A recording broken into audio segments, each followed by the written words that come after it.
두 절 말씀이기 때문에 우리 같이 한번 읽었으면 좋겠습니다. 우리 함께 한 목소리로 읽도록 하겠습니다. 26절입니다. 시작. 이와 같이 성령도 우리의 연약함을 도우시나니 우리는 마땅히 기도할 바를 알지 못하나 오직 성령이 말할 수 없는 탄식으로 우리를 위하여 친히 간구하시느니라. 마음을 살피시는 이가 성령의 생각을 아시나니 이는 성령이 하나님의 뜻대로 성도를 위하여 간구하심이니라. 아멘. 네, 오늘 주신 말씀을 가지고 우리의 연약함과 성령의 도우심이라는 제목으로 여러분과 말씀 나누기 원합니다.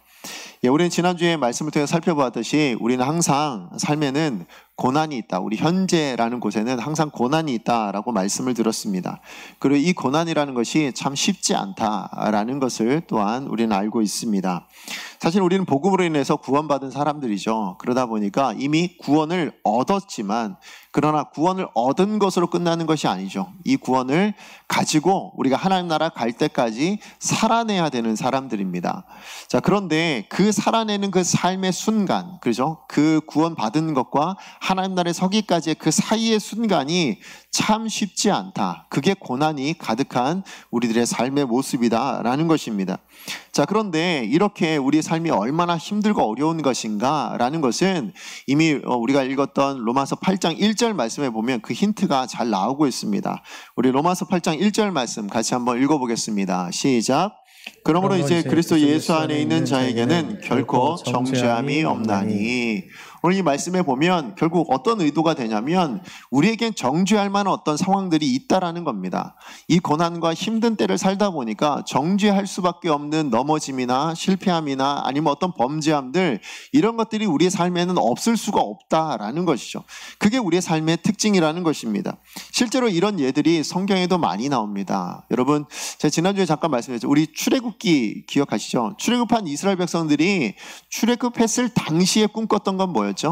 젖과 꿀이 흐르는 하나님의 약속의 땅 가나안이었습니다. 자, 그런데 막상 그 기적을, 홍해가 갈라진 그 땅을 건너오는 그 기적을 경험하고 나서 오히려 더 기대했을 것 같아요. 아, 이렇게 하나님께서 우리의 삶에 역사하시면 그렇다면 이제 우리의 삶은 바로 가나안 땅, 그 땅으로 들어가겠지라고 생각했지만 결국 그들이 있었던 곳은 어디입니까? 광야였습니다. 그 광야에서 40여 년간을 고생을 했죠. 그 고생하면서 뭐예요? 추위와 아니면 더위와 또 때로는 배고픔과 심지어는 자기들을 공격하고 있는 이방 민족들과의 싸움까지 치러내야 하니까 얼마나 고달팠을까요? 그러다 보니까 생기는 게 뭐예요? 원망인 거예요. 그러다 보니까 절망할 수밖에 없는 그런 마음들이 생기더라라는 것입니다. 사실은 출애굽했던 이스라엘 백성만은 아니에요. 정말 위대한 하나님의 선지자였던 엘리야도 그런 모습들이 있었습니다. 여러분, 엘리야는 얼마나 대단한 분인지 여러분 다 아시죠? 엘리야가 하나님 앞에 기도했더니 뭐라고요? 비가 오지 않게 해달라 기도했더니 뭐라고요? 하나님께서 들어주셨어요. 그래서 수년 동안 비도 오지 않고 그 땅에 이슬조차도 내리지 않는 그런 하나님의 역사가 일어나게 되었습니다. 그리고 우리가 너무나도 잘 아는 엘리야의 사건이 있지요. 바알과 아세라 선지자 850대 1의 싸움이 있었습니다. 그때도 하나님께서 역사하여 주셔서 그 모든 이들을 이기게 해주셨습니다. 자, 그렇다면 이 정도 하나님께서 엘리야를 위하시고 역사하신다면 엘리야의 이후의 삶도 어땠을까요? 더 승승장구하고 더 멋있는 이야기들이 나와야 될 텐데 그렇지 않더라는 거예요. 그렇게 바알과 아세라 선지자를 이기고 난 다음에 그 다음에 이제 그것을 가지고 사실은 그 사마리아 성으로 들어갔는데 거기에 누가요? 이세벨이 죽을 줄 알았는데 이세벨이 그대로 있는 겁니다. 오히려 기세등등해서 뭐라고요? 그 엘리야에게 사람을 보냅니다. 너 내일이면 이제 죽을 거야. 이렇게 사람을 보내기까지 합니다. 그 모습을 보고 나니 이 엘리야가 어떻게 해요? 절망합니다. 낭망합니다. 그리고는 어디로 갑니까? 광야로 가죠. 그리고 나서 그 광야에서 뭐라고 하냐면 열왕기상 19장 말씀에 보면 나를 그냥 죽여주십시오.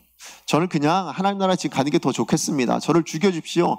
이렇게 하나님 앞에 하지 않아야 될, 어떻게 보면 원망이 섞인 그런 기도를 하나님 앞에 올려드리는 모습이 또한 엘리야, 우리가 아는 너무나도 위대한 선지자인 엘리야의 모습 가운데도 있더라는 것입니다. 이게 하나님의 사람, 성경에만 나온 이야기도 아니에요. 우리도 살다 보면 이런 일들이 있지 않습니까? 우리가 구원받았어요. 우리 구원받았는데 구원받았음에도 불구하고 여전히 삶이 힘들고 어려워서 하나님 앞에 원망했던 적, 여러분 없으세요? 저는 있었습니다. 뭐냐면 제가 몇 번 말씀드렸지만 저희 어머니가 사실은 그 지병으로 인해서 이제 병원에서 사형 선고를 받으셨어요. 그러니까 한 달밖에 못 산다고. 그랬는데 하나님께서 저희 어머니를 불쌍히 여겨주셔서 살려주셨습니다. 그러니까 제가 초등학교 6학년 때인가 일어났던 일이었는데 지금까지 저희 어머니 살아 계십니다. 제가 그걸 보면서 뭐 어떤 생각을 했냐면 와, 우리 하나님 대단하신 하나님이시다. 그래서 저는 하나님에 대한 믿음이 그때 생겼습니다. 우리 죽을 수밖에 없는, 어떻게 보면 현대의학으로는 고칠 수 없는 이 어머니를 살려주신 하나님, 정말 이 하나님이라면 정말 살아계신 하나님이다, 이 마음이 저 안에 들었어요. 그리고 너무 감사했죠. 자, 그런데 이 감사가 그리 오래 가지 않았어요. 왜 그랬을 것 같으세요? 저희 어머니는 살아나셨는데요, 살아난 것 외에는 달라진 게 하나도 없는 거예요.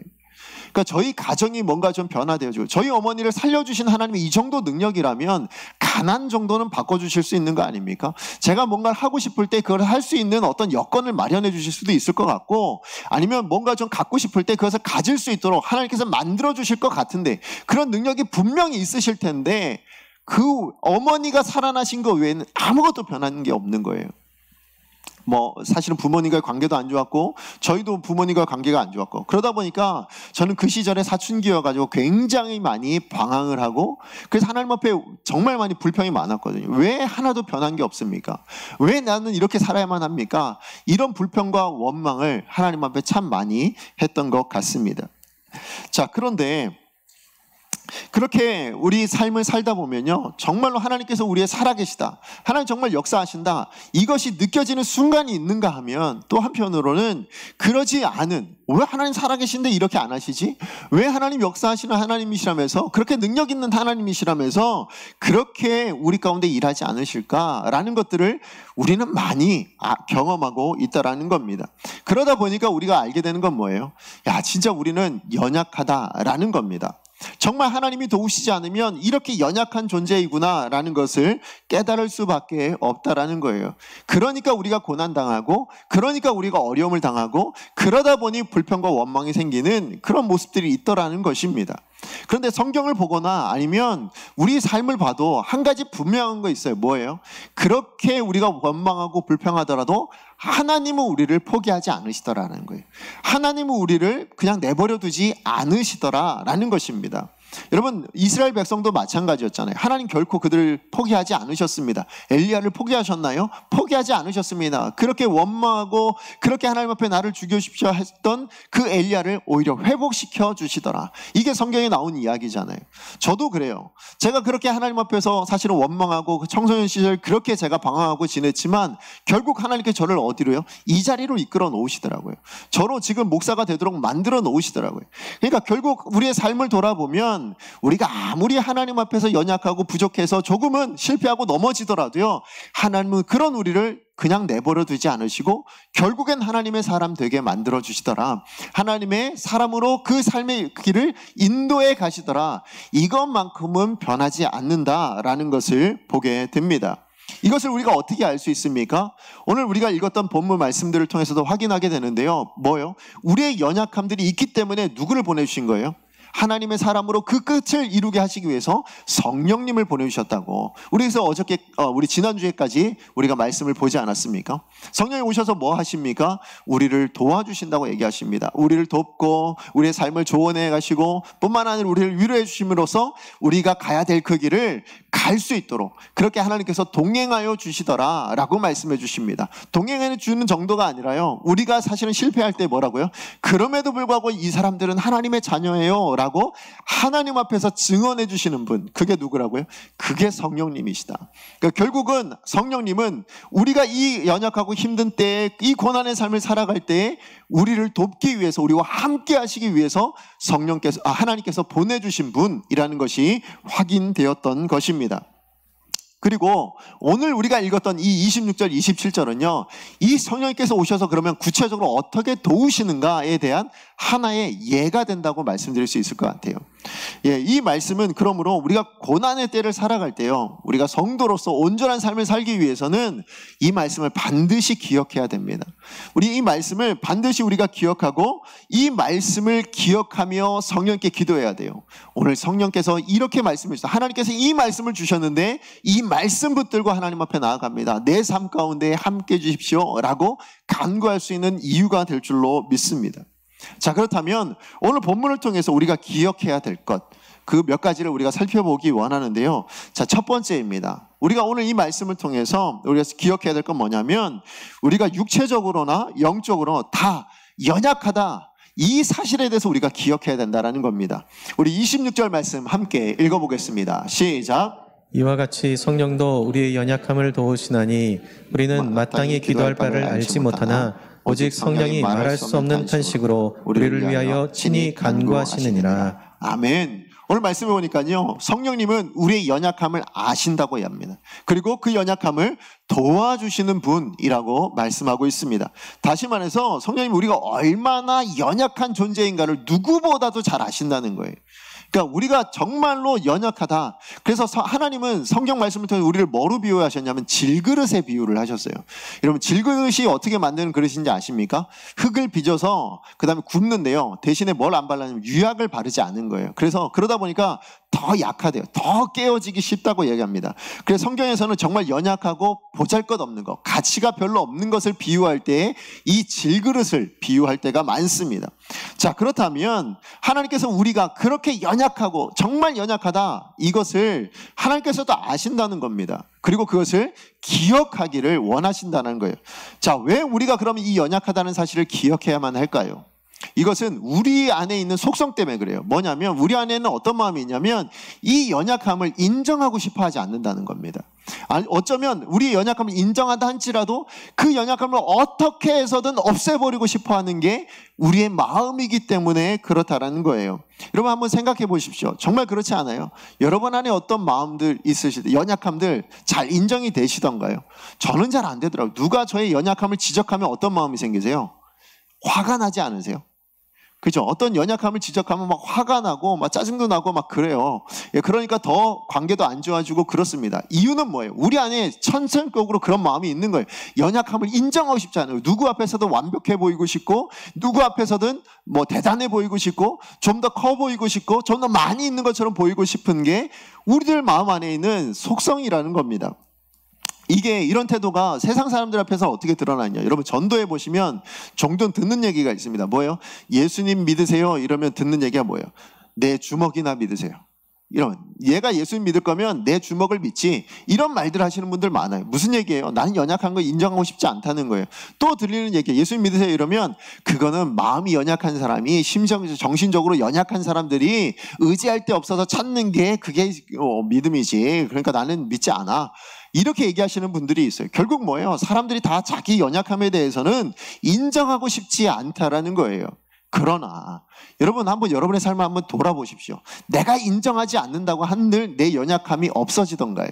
그렇지 않다는 거예요. 우리는 여전히 뭐예요? 연약하다라는 것을 확인할 수밖에 없다라는 겁니다. 뭐 할 때요? 질병이 올 때든지, 문제가 생길 때든지, 어려움이 오면 뭐예요? 결국은 그것을 해결할 수도 없고 막을 수도 없는 나 자신을 보면서 아, 나 연약한 거 맞구나 라는 걸 알 수 있다라는 것입니다.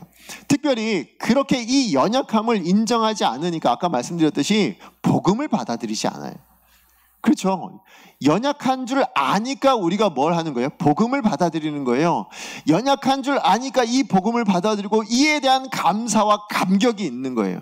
그러니까 여러분, 지금 복음을 믿고 구원을 받았음에도 불구하고 여러분 안에 여전히 감격이 없고 감사가 좀 부족하다면 뭐가 없는 거예요? 여러분 연약함을 잘 인정하지 않는다라는 거예요.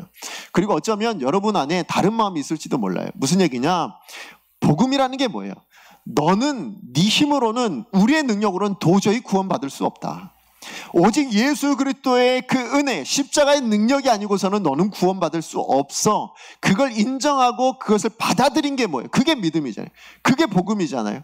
그런데 우리 안에 아니 그것 말고 우리가 뭐 조금 더 다르면, 우리가 조금 더 열심히 하면 그래서 구원받을 수 있는 거 아닌가? 내가 기도 많이 하면, 내가 예배를 열심히 드리면 그래 구원받는 거 아니야? 이런 생각 가지신 분들은 감격이 덜한 거예요. 그러나 그렇지 않습니다. 우리 구원은 무엇으로요? 오직 믿음으로만 받는 거예요. 왜 믿음인 거예요? 우린 실력이 없으니까 믿음인 거예요. 심지어 믿을 능력조차 없는데 그런 우리에게 믿음을 선물로 주셨고 그런 예수 그리스도를 우리 가운데 선물로 주셨기 때문에 우리가 구원받은 거예요. 그러니까 감사하고 감격할 수 있는 거예요. 결국 이 복음에 대한 감사는 어디서 나온다? 내가 연약함을 통해서 알게 돼야지. 연약함을 아는 사람이 비로소 복음에 대한 감격도 알 수 있다는 것입니다.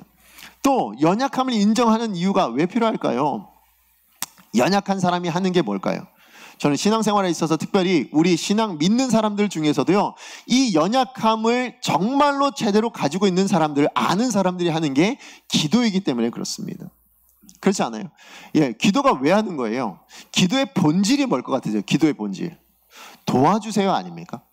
그죠? 하나님 도와주세요예요. 내 능력으로는 도무지 할 수 없는데, 내 능력으로는 도저히 감당이 되지 않는데 하나님은 하실 수 있잖아요.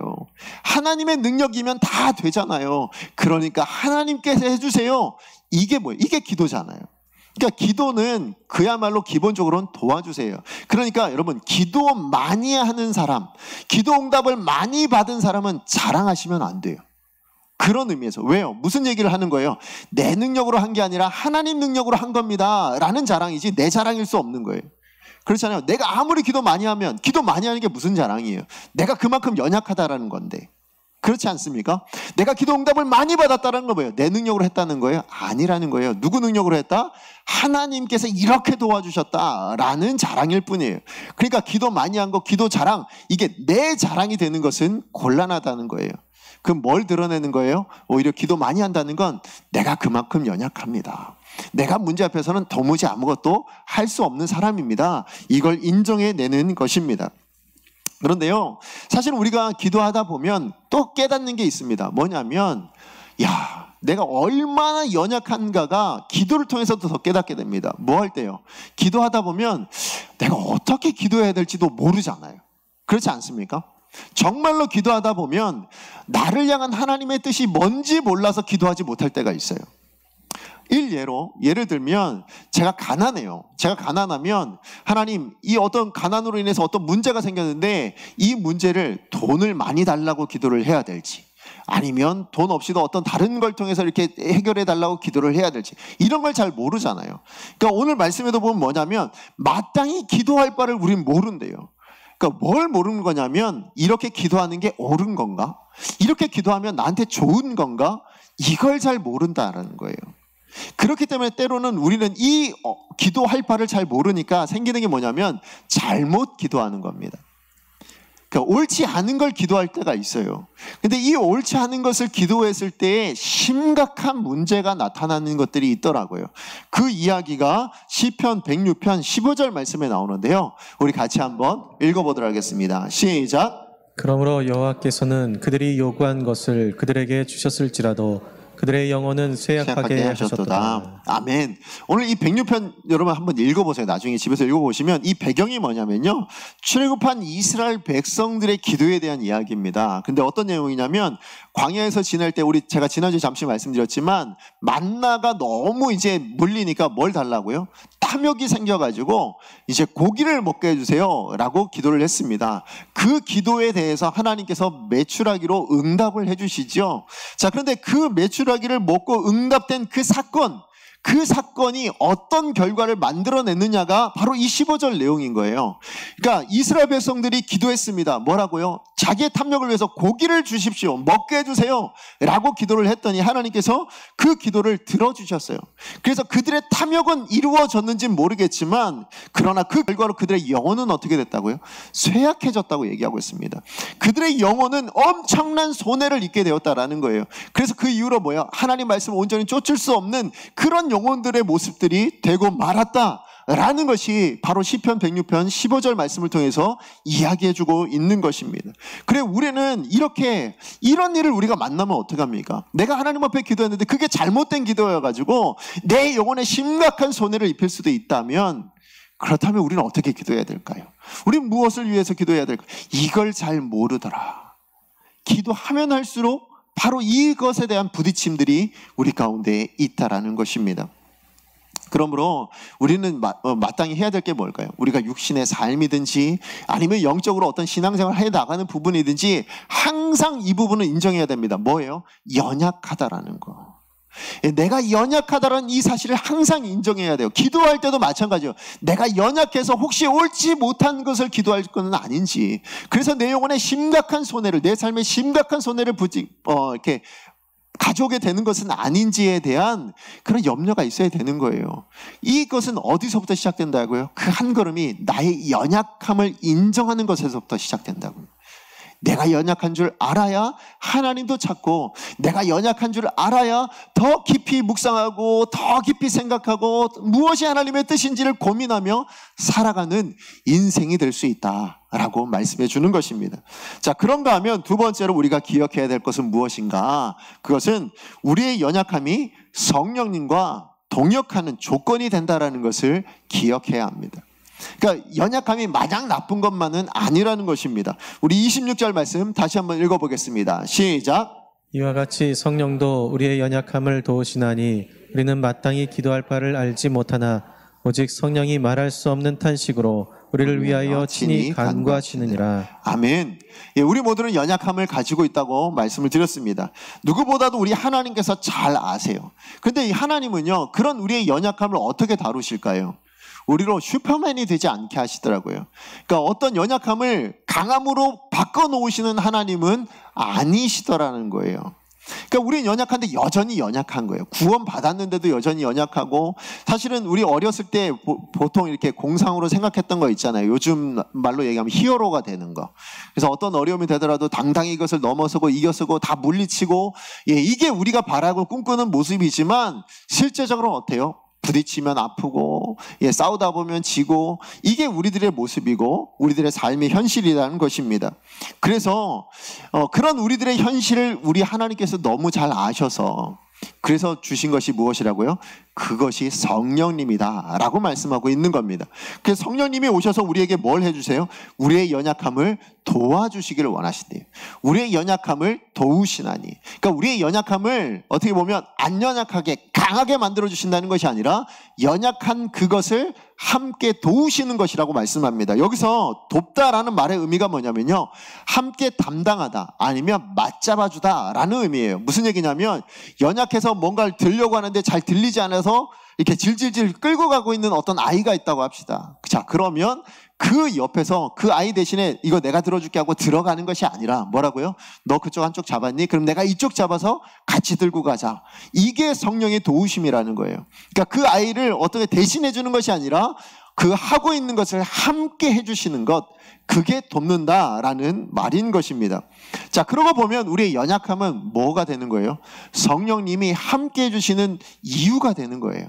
우리가 연약하니까 성령님이 함께 해주시는 겁니다. 우리가 연약한 것이, 우리의 연약함이 성령님의 도우심의 원인이 되고 있다는 것을 오늘 본문은 분명하게 이야기해 주고 있습니다. 그래요. 우리가 연약하지 않고 완벽하다면, 우리가 뭔가 강한 사람들이었다면 성령이 함께 하실 이유가 있을까요? 없겠죠. 우리가 연약하니까 하나님께서도 성령을 보내주신 것입니다. 자, 그런데 이런 부분에서 참 우리는 늘 그런 것 같아요. 그럼에도 불구하고 우리 마음 안에는, 하나님 그래도 좀 강했으면, 그래도 좀 내 이 연약함은 없었으면, 그래도 나는 이 부족한 것은 좀 채워졌으면, 이런 것들이 참 많은 것 같습니다. 여러분, 기도 제목을 생각해 보시면 돼요. 여러분, 기도 제목 다 뭐예요? 내가 없는 것 있게 해주세요. 내가 가지지 못한 것 가지게 해주세요. 아니면 자녀들에 대한 기도도 뭡니까? 우리 자녀 연약하지 않고 강한 사람 되게 해주세요. 아니면 연약하지 않고 뭔가 더 많이 가진 사람 되게 해주세요. 좋은 학교, 아니면 좋은 학벌, 아니면 뭐 실력 있는 사람, 이런 사람, 건강한 사람 이렇게 되게 해주세요. 이게 다 우리의 기도 제목이잖아요. 그러고 보면 항상 우리의 모든 것들은 다 뭐예요? 연약함을 없애주십시오. 여기로 간다는 겁니다. 자, 그런데 하나님이 우리 원하는 대로 연약함을 다 없애주시던가요? 그렇지 않잖아요. 그런 부분에서 어떻게 보면 우리 기도 응답이 별로 없어요. 그러다 보니까 우리 마음 안에 뭐가 생기는 거예요? 제가 어렸을 때 마음 가졌던 것처럼, 아니 하나님 그렇게 능력이 있으면서 왜 안 해주시는 거야? 아니 하나님 그렇게 능력이 있은 분이 왜 안 들어주시는 거야? 이런 원망과 불평이 생기더라는 겁니다. 자, 그런데 하나님은 계획은 우리의 연약함을 없애는 게 계획이 아니라 뭐예요? 더 크신 하나님의 계획이 있으시더라. 이게 사실 하나님의 뜻이거든요. 자, 이것을 우리는 어떻게 할 수 있냐면 사도 바울을 생각해 보시면 됩니다. 여러분, 정말 위대한 하나님의 사람, 사도, 하나님 말씀을 증거하는 데 있어서 성경을 수십 권을 썼잖아요. 10몇 권의 성경을 썼습니다. 뿐만 아니라 가는 곳곳마다 교회를 세우고 어떻게 보면 지금의 기독교의 근간을 만들어낸 것, 기독교의 그 내용의 근간을 만들어낸 것이 사실은 사도 바울이 쓴 이 편지 안에 담겨져 있는 내용들이라고 얘기할 수도 있습니다. 자, 그만큼 하나님께 쓰임받은 사람인데요, 이가 가지고 있었던 가시가 있었습니다. 아시죠? 육체의 가시가 있었어요. 자, 그래서 하나님 앞에 기도하죠. 하나님, 이 가시를 내게서 좀 없애주십시오, 제해 주십시오, 이렇게 기도했는데 하나님께서 어떻게 하셨다고요? 안 들어주셨어요. 몇 번이나요? 3번이나 안 들어주셨어요. 아이, 뭐 3번 기도해가지고 그게 많습니까? 뭐 별로 안 했네요 라고 생각할 수도 있지만, 사실은 하나님의 사람, 이 위대한 하나님의 사람이라는 입장에서 보면, 엘리야도 한 번 들어주셔서 다 들어주셨는데, 아니 사도 바울 입장에서도 뭐예요? 그래도 엘리야도 그렇게 들어주신 하나님이시면 나도 들어줄 수 있는 거 아닙니까? 특히 내가 이거 해가지고 뭐 나 잘 살자, 뭐 나 좋자고 하는 것도 아니고, 이걸 통해서 사역 더 잘하고 싶고 더 하는데 부족함이 없었으면 좋겠는데 라고 하나님 앞에 기도하지 않았을까요? 그런데 몇 번이요? 3번이나. 그러니까 그렇게 3번이나 했을 때 이 절망감이 얼마나 컸을까요? 하나님의 사람이니까 더 그 절망감이 컸을 줄로 압니다. 자, 그랬는데 그렇게 육체의 가시를 가지고 어쩔 수 없이 살아갈 수밖에 없잖아요. 들어주지 않으시니까 계속 그렇게 살아갈 수밖에 없었어요. 육체의 가시를 가지고. 그렇게 살다 보니까 깨닫게 된 게 있습니다. 자, 그게 고린도후서 12장 9절 말씀인데요, 우리 다 같이 한번 사도 바울의 깨달은 바를 함께 읽어보도록 하겠습니다. 시작. 나에게 이르시기를 내 은혜가 내게 족하도다. 이는 내 능력이 약한 데서 온전하여짐이라 하신지라. 그러므로 도리어 크게 기뻐함으로 나의 여러 약한 것들에 대하여 자랑하리니 이는 그리스도의 능력이 내게 머물게 하려 함이라. 아멘. 오늘 이 말씀을 보니까 내가 약할 때 뭐라고요? 하나님의 온전하신 능력이 드러났다라는 것을 자기 삶으로 결국엔 깨닫게 되었다라고 얘기합니다. 결국 사도 바울은요, 사도 바울의 방식은 뭐였냐면, 나의 연약함을 하나님께서 없애주고 그 자리에 강한 것을 주시면 그럼 내가 하나님 일들을 더 잘할 수 있을 것 같습니다. 이게 사실은 기도 제목이었을 거예요. 그런데 반면에 하나님의 방식은 뭐였어요? 하나님은 사도 바울의 이 가시, 그 연약함을 강하고 능하신 하나님에 대한 의지함으로 바꾸길 원하셨다라는 거예요. 그러니까 어떤 강함으로 바꿔놓으시, 그 가시를 없애고 강한 것을 만들어서 사도 바울, 네가 강해져야 돼, 이걸 말씀하신 것이 아니라, 야, 넌 연약하지만 그 연약함을 가지고 나 의지하는 삶을 살아내. 그러니까 이 세상 모든 문제를 다 네가 강하면 얼마나 강할 수 있겠니? 이 세상 모든 문제를 다 해결할 수 있겠니? 너는 해결할 수가 없어. 그러니까 너의 연약함 그거 붙들고 나를 의지하는 것으로 와. 그러면 내가 다 해결해 줄게. 내가 더 그 모든 능력들을 다 발휘해 줄게. 이 이야기를 하고 계시는 거예요. 그런 삶을 살기를 하나님께서는 원하신 것입니다. 이걸 깨닫고 나니까, 이 하나님의 마음을 깨닫고 나니까 뭐가 가능해진 겁니까? 이제 내 약함도 자랑할 수 있습니다 라고 사도 바울이 이렇게 고백하고 있는 것입니다. 왜 자랑이 됐을까요? 그거 깨달은 게 하나 있는 거예요. 뭡니까? 나 같은 이 질그릇 안에 하나님께서는 하나님의 능력을 담아 놓으시길 원하시는구나. 그러니까 내가 강한 것이 아니라 나는 질그릇인데 이 약함이라는 것 안에 하나님의 강하신 능력을 담아내는 삶을 살기를 원하시는구나. 이걸 깨닫게 되었다는 것입니다. 그게 고린도후서 4장 7절 말씀인데요, 우리 같이 한번 읽어보도록 하겠습니다. 시작. 우리가 이 보배를 질그릇에 가졌으니 이는 심히 큰 능력은 하나님께 있고 우리에게 있지 아니함을 알게 하려 함이라. 지금 이게 사도 바울이 깨달은 바인 거예요. 나는 뭐라고요? 질그릇인데 하나님은 정말 강한 능력이 있으시다. 이걸 나만, 만약에 사도 바울이 권능을 행하고 사도 바울의 능력을 당했으면 사람들이 누굴 다 바라보고 있었을까요? 사도 바울만 바라보고 있었을 거예요. 그런데 사도 바울이 이렇게 연약한 모습을 보면서, 야, 그런데 어떻게 저 사람이 이런 일들을 다 감당할 수 있었지? 누구 때문일까요? 저 사도 바울과 함께한 하나님 때문이구나. 그렇다면 나도 누구를? 하나님을 담아내는 삶을 살아야 되지 않겠는가. 바로 오늘 우리는 이것을 기억해야 됩니다. 그래요, 우리가 연약함을 인정할 때 이 연약함이 뭐를 담아낼 수 있다고요? 성령님과 동역함, 성령님과 함께함, 하나님의 강하심을 담아낼 수 있는 그릇이 될 줄로 믿습니다. 그러면 우리의 연약함을 통해서 하나님이 동역하신다라는 이것을 우린 날마다 기억해야 돼요. 그래서 뭐라고 생각해야 돼요? 연약함이 절망과 원망의 이유가 아니라 감사의 이유가 돼야 되는 거예요. 절망과 좌절, 슬픔의 이유가 아니라 기쁨의 이유가 돼야 될 줄로 믿습니다. 오늘 사도 바울의 이 자랑이 여러분에게 있으셔야 되는 거예요. 뭐라고요? 내 연약함에 대한 자랑. 이 연약함을 통해서 하나님께서 일하실 테니 그래서 나는 자랑스럽습니다. 이 마음이 여러분 가운데 있어야 된다는 겁니다. 자, 그런가 마지막으로 우리가 기억해야 될 것은 무엇인가 하면 우리가 기도할 때 성령님이 하나님의 뜻이 되도록 동역해 준다는 사실입니다. 우리 27절 말씀 함께 읽어보겠습니다. 시작. 마음을 살피시는 이가 성령의 생각을 아시나니 이는 성령이 하나님의 뜻대로 성도를 위하여 간구하심이라. 아멘. 오늘 말씀을 보니까 하나님께서는요, 우리가 기도하기를 원하고 계시는 거예요. 우리로 기도하기를 원하십니다. 26절에도 보면요, 마땅히 빌어야 한다고 얘기하는 거예요. 마땅히 빌 바를 알지 못하는 의미는 뭐예요? 마땅히 비는 것은 빌어야 한다는 거예요. 그러니까 기도는 마땅하다라는 것입니다. 왜 그럴까요? 오늘 말씀을 보자면 우리가 기도에 힘쓰지 못하면 우리의 연약함을 극복할 길이 없기 때문에 그런 거예요. 우린 연약한 존재예요. 이 연약함을 어떻게 극복해내느냐, 극복할 수 있는 방법이 뭐냐, 가장 대표적인 게 있는데 그게 뭐냐, 그게 기도다 라고 오늘 사도 바울이 우리 가운데 이야기해주고 있는 것입니다. 그래요, 기도는요, 우리가 성령의 도우심을 받기 위한 생명줄과 같아요. 기도가 없는 사람은 신앙생활에서도 문제가 생길 수밖에 없습니다. 그래서 어떤 목사님이 이렇게 말씀하셨어요. 온갖 질병이 감기를 통해서 들어오듯이 신앙생활의 적시도는 기도의 감기를 통해서 오게 된다. 이렇게 말씀하셨습니다. 그래요, 기도가 없으면 뭐예요? 정말로 우리의 신앙생활은 병이 들 수밖에 없습니다. 하지만 사실은 하나님은 그래도 우리가 기도하지 않더라도 하나님 원하신 바를 이루실 수 있지 않겠습니까? 그죠? 우리가 기도하지 않아도 하나님은 하나님 일들을 다 하실 수 있는 분이세요. 그런데 왜 하나님 우리 가운데 기도하기를 원하시는가? 그건 하나님의 작정이에요. 하나님의 뜻이에요. 하나님이 일하실 때 우리의 기도를 들어서 함께 일하시기로 작정하셨기 때문에 그렇다라는 것입니다.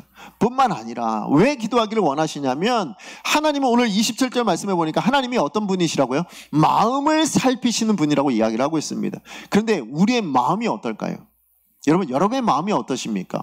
하나님이 지금 여러분의 마음을 지금 이 자리에서 지금 이 시간에 여러분의 마음을 감찰하신다면 하나님이 기뻐하실 것 같으세요? 즐거워하실 것 같으세요?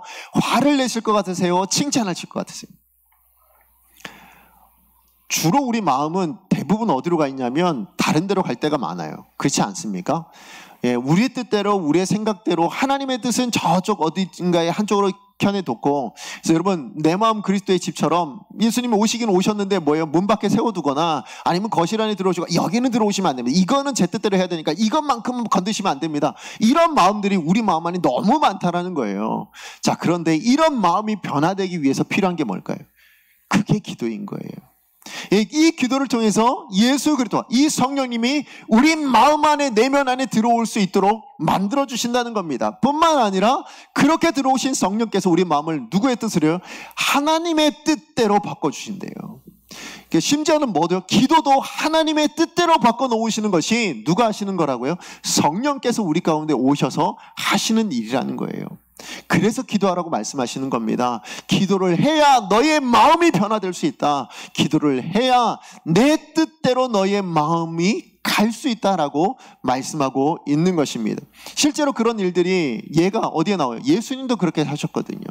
예수님도 이 땅에 사실 때요, 사실 육신을 입고 이 땅 가운데 오셨으니, 이 연약한 육신을 입고 살아내셔야 됐었으니 다가오는 고통과 고난들이 얼마나 많았습니까? 그러다 보니 예수님 마음은 뭐예요? 예수님 마음은 항상 하나님의 뜻대로, 하나님 원하시는 대로 그것이 양식이라 이야기하실 만큼 그렇게 살아가길 원하셨어요. 근데 정말 고난 앞에 섰을 때 어떠셨어요? 너무 힘든 거예요. 그걸 살아내기가 너무 힘든 거예요. 내 뜻대로 살고 싶은 마음이 생기는 거예요. 그때마다 하신 게 뭐예요? 기도하신 거예요. 그래서 예수님은 뭐 하셨어요? 모든 사역에 앞서 새벽 미명에 항상 하나님을 찾았어요. 심지어는 십자가에 달리시기 전에도 어떻게 했습니까? 겟세마네 동산에서 기도하셨어요. 근데 그때 기도 내용이 뭐였습니까? 내 뜻이 있다라는 거예요. 하나님, 저는 제 뜻이 있습니다. 제 뜻이 있는데, 그런데 내 뜻대로 하지 마시고 아버지의 뜻대로 되게 해주십시오. 이게 기도였잖아요. 맞아요. 예수님도 자기의 뜻이 있으셨다니까요. 그런데 아버지의 뜻이 되도록 하기 위해서 뭘 하셨다고요? 기도하셨다라고 말씀하고 있는 것입니다.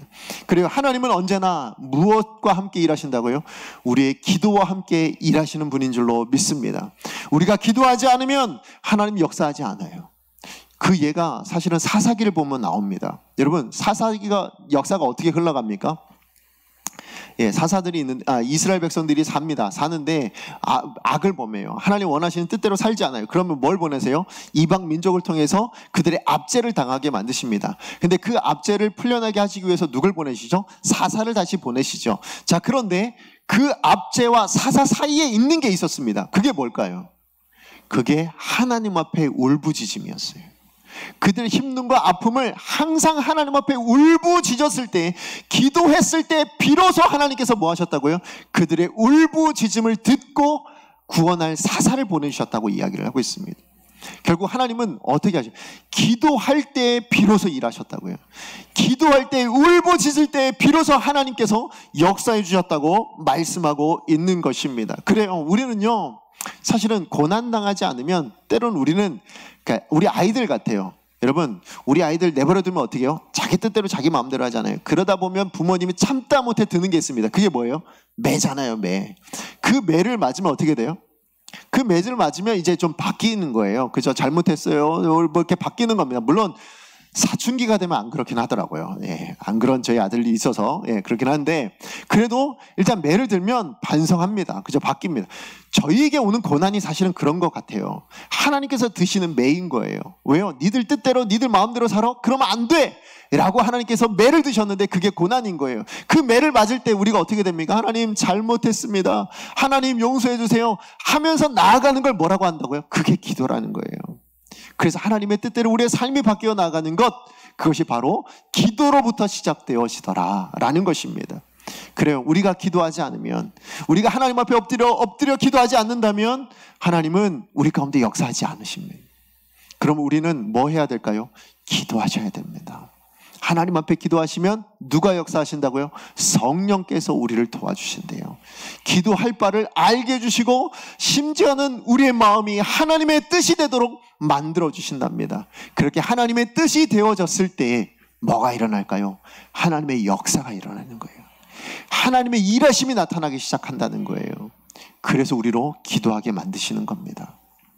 그러므로 여러분, 정말 이 기도가 있을 때 비로소 하나님께 주시는 평강과 은혜도 누릴 수 있어요. 그게 빌립보서 4장 6절에서 7절인데요. 우리 같이 한번 읽어보도록 하겠습니다. 시작.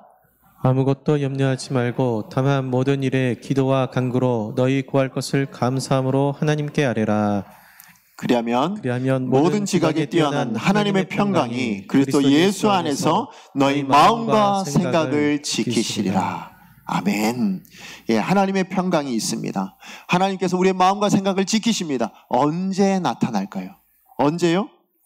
아무것도 염려하지 말고 뭐 할 때요? 다만 기도와 간구로 하나님 앞에 구할 때, 감사함으로 하나님 앞에 기도할 때에 하나님께서 역사하심을 나타내실 것이고, 그 역사하심을 경험한 우리는 뭐요? 평강을 누리게 될 거라고, 그렇게 사도 바울은 이야기해주고 있습니다. 그래요. 이게 우리입니다. 이게 저와 여러분을 향한 하나님의 뜻이자 계획인 줄로 믿습니다. 우리 안에 계신 성령님께서 그렇게 도우시기를 원하고 계십니다. 그러므로 우리가 뭘 결단해야 될까요? 우리의 연약함을 인정하고 이 연약함을 가지고 절망과 낭망으로 좌절하고 하나님과 멀어지는 것이 아니라 뭐 해야 된다고요? 하나님께 조금 더 가까이 나아갈 수 있는 기도가 되어야 됩니다. 그러면 하나님께서 역사해 주실 줄로 믿습니다. 말씀의 결론을 맺습니다. 우린 연약합니다. 예, 우리는 정말 작습니다. 우린 보잘것없습니다. 우린 질그릇 같습니다. 그러나 하나님은 그런 질그릇에 하나님의 강한 능력을 담아놓기를 원하십니다. 그런 인생, 그런 삶 살기를 하나님께서는 바라고 계십니다. 그것을 위해서 너 연약함 인정해야 돼 라고 말씀하세요. 그리고 그 연약함을 내가 내버려둔 이유는 성령의 도우심과 내 능력으로 너의 삶을 살아내라고, 그렇게 너의 연약함을 둔 거야 라고 말씀하시는 거예요. 그리고 그 연약함을 알면 기도해. 그럼 내가 함께 할게 라고 말씀하십니다. 여러분, 우리 다가오는 한 주 어떻게 살아야 될까요? 저는 오늘 이 말씀을 기억하며 사셨으면 좋겠습니다. 하나님, 저 연약합니다. 하나님, 제가 얼마나 무력한지 아시겠죠? 그러니까 이 연약한 제 질그릇과 같은 삶에 하나님의 강하심을 드러내 주시고 하나님의 능하심을 담아내 주십시오. 그래서 내 다가오는 한 주 또 만나게 되었을 때는 우리가 자랑을 이걸로 하는 겁니다. 하나님이 내 삶에 이렇게 역사하셨어요. 하나님이 내 삶에 이렇게 일하셨어요. 이게 우리의 자랑이 될 수 있는 저와 여러분 되기를 간절히 축복합니다. 그런 하나님의 은혜 누리는 이번 한 주간 되시기를 축복합니다. 기도하겠습니다. 오늘 주신 말씀 기억하면서 함께 기도